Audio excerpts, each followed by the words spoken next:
অনেকের কথা একটা মেয়ে কি বিয়ের পর এত ঘন ঘন মামা বাড়িতে যায় ছেলেকে নিয়ে? তাহলে কেন যায় সবটা আপনাদের সাথে শেয়ার করব।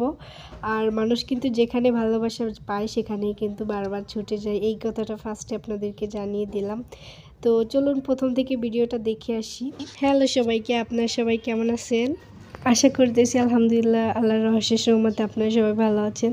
তো কোথাও যাওয়ার কথা শুনলে আমার প্রথমেই যে কথাটা মাথায় আসে আমার চুলের কথাটা। কারণ আগে না আমি চুলের ওইভাবে কোনো যত্ন নিতাম না। আমার চুলের যে কী অবস্থা ছিল, এখন মাশাআল্লাহ আমার চুলটা দেখলে না ভীষণ শান্তি লাগে। আর একটা মেয়ে মানুষের কাছে চুল মানে কিন্তু ভীষণ একটা ইমোশনের জায়গা। আগে ওইটা বুঝতাম না, ভাবতাম সবসময় চুল খোলাই রাখতে হবে, কিন্তু চুলের যে একটা এক্সট্রা কেয়ার লাগে ওইটা কখনো দিতাম না। তো এখন আলহামদুলিল্লাহ আমি কোথাও যাওয়ার আগে আমি আমার চুলের যত্নটা নিয়ে নিই, কারণ ওইখানে যেহেতু আমি চুলের যত্নটা নিতে পারবো না, কারণ যেখানে যাই যেখানে সেখানে তো আর নিজের চুলের যত্ন নেওয়া যায় না, সব কিছু এভাবে পাওয়া যায় না। তো আমি এটা মাথায় কী দিচ্ছি অনেকে প্রশ্ন করতে পারেন, এইটা আমার ইউটিউব চ্যানেলে দেওয়া আছে, আমি লিঙ্কটা আমার ডিসক্রিপশন বক্সে দিয়ে দিব। এইটা যে চুলের জন্য কত বড় উপকার পাইছি আমি এটা ভাষায় প্রকাশ করতে পারবো না আর কি। এরপর আমার মন চাচ্ছিল একটু ঝাল ঝাল নুডলস রান্না করে খাবো, এরপর খেয়ে নিলাম। এরপর ব্যাগগুলো গুছিয়ে নিচ্ছিলাম, যেহেতু এক জায়গায় যাইতে হবে, আমার মামাদের বাসায় যাব। আর আমি এত ঘন ঘন যাচ্ছি কেন? আসলে আমার শ্বশুরবাড়িতে একটু সমস্যা হয়েছে, গ্রামের সমস্যার জন্য আমরা একটু বাইরে আছি। খুলনায় বাসা নিয়েছিলাম, ওইখানে কিছুদিন থাকি, তারপর বাপের বাড়িও থাকা হয়। তো যেহেতু বাপের বাড়ি আছে, আমার আম্মুরা কোথাও গেলে তো আমার ছেলেকে আর আমাকে রেখে যাইতে পারবে না, ওনাদেরও খারাপ লাগে আর আমার ছেলেও যাইতে চায়। মূলত এই কারণে ঘন ঘন দেখা যায় যে মামা বাড়িতে যাচ্ছি। তো আমরা রেডি শেডি হয়ে সবাই মিলে গাড়ির ভিতর বসে পড়েছি। এই যে আমার হুজুরনি বোনটা। তো এই যে আমরা মামাদের বাড়ির দিকে প্রায় চলে এসেছি। আমার দাদিও আমাদের সাথে গিয়েছিল। এবার যাচ্ছি মূলত আমার মামাতো ভাইয়ের সুন্নাতে খাতনা করানো হয়েছে, এই কারণে একটু ছোটোখাটো আয়োজন করা হয়েছে। এখানে বাইরের কেউই না, জাস্ট আমার 4টা মামা আর আমার আম্মু, 5 ভাই বোন মিলে এক জায়গায় খাওয়া দাওয়া হবে সেরকম। তো আমরা যাওয়ার পর দেখলাম আমার নানা আমার মামাদের ওইদিকেই ছোলাটা অনেক ফেমাস, খুব চলে আর কি।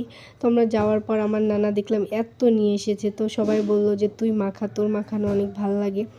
জানবেন না এই ছোলাটা মুড়ি দিয়ে 5-6 বার মাখাইছি, কি বলবে এত নিয়ে এসেছিলো। এরপর আমার মামি আমাদের জন্য এই যে নাস্তা গোছালো, আমরা সবাই মিলে নাস্তা করে নিলাম। আসার পর অনেক কিছু খাওয়া হয়েছে। আমি যেটা বলি সবসময় সব ভিডিওতে, যে আমি সব জায়গায় যে ফার্স্টে ভিডিও করতে আমার একদমই মন চায় না, তাদের সাথে মিশতে মন চায়, থাকতে মন চায়, ওইভাবে ভিডিওতে আমার একদম সময় দিতে ভালো লাগে না। কিন্তু যেহেতু আপনাদেরকেও আমার একটা ফ্যামিলি মনে করি, এই কারণে আপনাদের সাথে একটু শেয়ার না করলে ভালো লাগে না, এই কারণে আর এখানে বক্স এগুলো তো আনতেই চাইছিল না, কারণ এত মানুষ কমের ভিতরে বক্স এনে কী করবো, এভাবে তো কোনো অনুষ্ঠান হচ্ছে না। এরপর আমার মামার মামাদের বাড়ির পাশে কিছু লোকজন বলল যে তোর আনা লাগবে না, আমরা বক্স এনে আমরা একটু আনন্দ ফুর্তি করবো আর কি। তো এইখানে দেখেন খুব না দেখেন এই কয়টা লোক ছিল, যদি অনুষ্ঠান হইতো অনেক মানুষজন হইতো, কিন্তু ওইভাবে অনুষ্ঠানও না, জাস্ট আমরা কয়টা ভাই বোন ছিল। আর আমার মামাদের ওইদিকে হোক, আমার বাপের বাড়ির দিকে হোক, আমি সবার বড়, আমার ভাই বোনগুলো খুব ছোট। তো দেখেন এই সুন্নতে খাতনা পড়ানো হয়েছে। আপনারা কি দেখলে বিশ্বাস করবেন যে এর একটু ব্যথা লাগতেছে না, কিভাবে নাচতেছে দেখেন। আমরা জাস্ট অবাক হয়ে তাকায় আছি, ওর আনন্দটা দেখে খুব ভাল লাগতেছিল যে না ও একটু আনন্দ পাইছে। আর মামা বাড়ির একটাই এইটা ঢালাই বিছানা, এটা কিন্তু মামা বাড়ি গেলে দেখা যায় আর কি, কারণ অনেক কাজিনরা একসাথে হওয়া হয় সবাই মিলে, তো ওইভাবে এক জায়গা শোয়া হয় না, এই কারণে নিচে একটা বিছান ফেলানো হয়।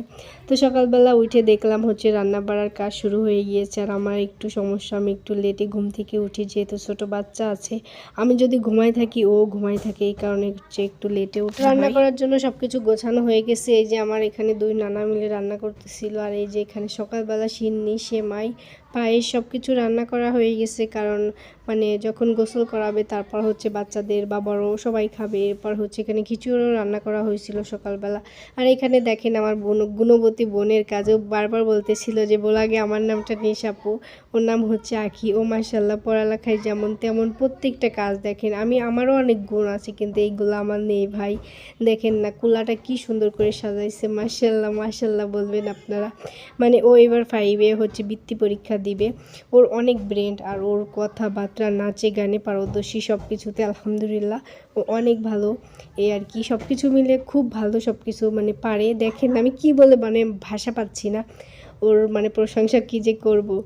তো আলহামদুলিল্লাহ আমার বোনটার জন্য দোয়া করবেন সবাই। এরপর হচ্ছে এইখানে দেখেন ও কিন্তু আমার বোনটার যে কত গুণ তা ভাষায় প্রকাশ করা যাবে না। এখানে সে দেখেন হলুদ বেটে রেডি করে ফেলছে, মানে যা যা লাগে সে নিজে হাতে সবটা করেছে। তো মানে ওর কোনো ভিডিও ছবি নেই বা আমার কাছে ভিডিও নেই, এই মুহূর্তে আমি শেয়ার করতে পারলাম না। তো এইখানে দেখেন এই যে আমার পিচ্চি পিচ্চি বোনরা সবাই মিলে হচ্ছে রং মেখে কি হয়ে গেছে। আর এখানে হচ্ছে আমার বোন মানে ভাইদেরকে আমি গোসল করাচ্ছিলাম, যেহেতু ওইভাবে অনুষ্ঠান না, বেশি মানুষজন ছিল না, তো আমি এখানে হচ্ছে গোসল করাই দিচ্ছিলাম। আর এখানে দেখেন আমার বাচ্চাটাও কলা পাতা করে খাচ্ছে, মানে আমাকে দেখে যে এত লজ্জা পাইছে যে ও কলা পাতায় খাচ্ছে, আমি কি বলবো না কেমন, মানে একটা লজ্জা পাচ্ছিল আর কি। এরপর হচ্ছে আমার যে ভাই ওকেও গোসল করানো হয়েছিল। মামিরা বলতেছিল ওর কবে হবে, তার আগে আমরা এখন দুই ভাইকে গোসল করাবো। কারণ আমার মামা মামিরা আমাদেরকে অনেক ভালোবাসে, ভীষণ ভালোবাসে, না হলে কিন্তু এত ঘন ঘন কখনোই বিয়ের পর যাওয়া সম্ভব না, যেহেতু আমার নানি নেই। তারপরও আলহামদুলিল্লাহ আমার চায়ের মামি আমাদেরকে অনেক ভীষণ ভালোবাসে, ভীষণ। আর আমার ছেলে তো আমার মামাদের জন্য পাগল, ওর নানাদের পাইলে আর কিছুই লাগে না, এমন একটা অবস্থা। সবাই দোয়া করবেন আমার মামা মামির জন্য, আমাদের সবার জন্য, আমরা যেন সবসময় এরকম ভালো থাকতে পারি।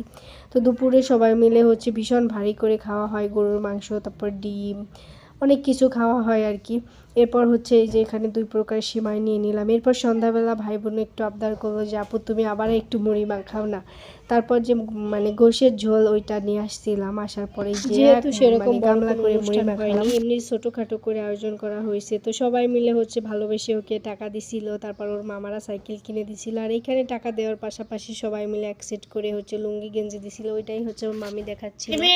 এটা সাব্বু, এটা হচ্ছে কি নিটা, এটা না এটা দুটো তো একই ক এটা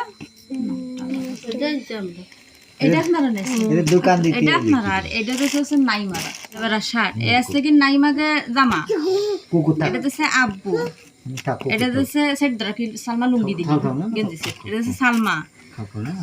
আর লুঙ্গির সাথে স্যান্ডেল গেঞ্জি। একটা কথা কি জানেন, মানুষ যেখানে ভালোবাসা পায় সেখানেই কিন্তু বারবার ছুটে যায়, এইটা কিন্তু একটা বাস্তব কথা। আর আমার মামা মামি আমাদেরকে যেমন ভালোবাসে তার থেকে মনে হয় 1000 গুণ বেশি আমার ছেলেকে ভালোবাসে, এই কারণে এতবার ছুটে যাওয়া। তো কেমন লাগলো আমার ভিডিও, সবাই ভালো থাকবেন, আমাদের জন্য দোয়া করবেন। আল্লাহ হাফেজ।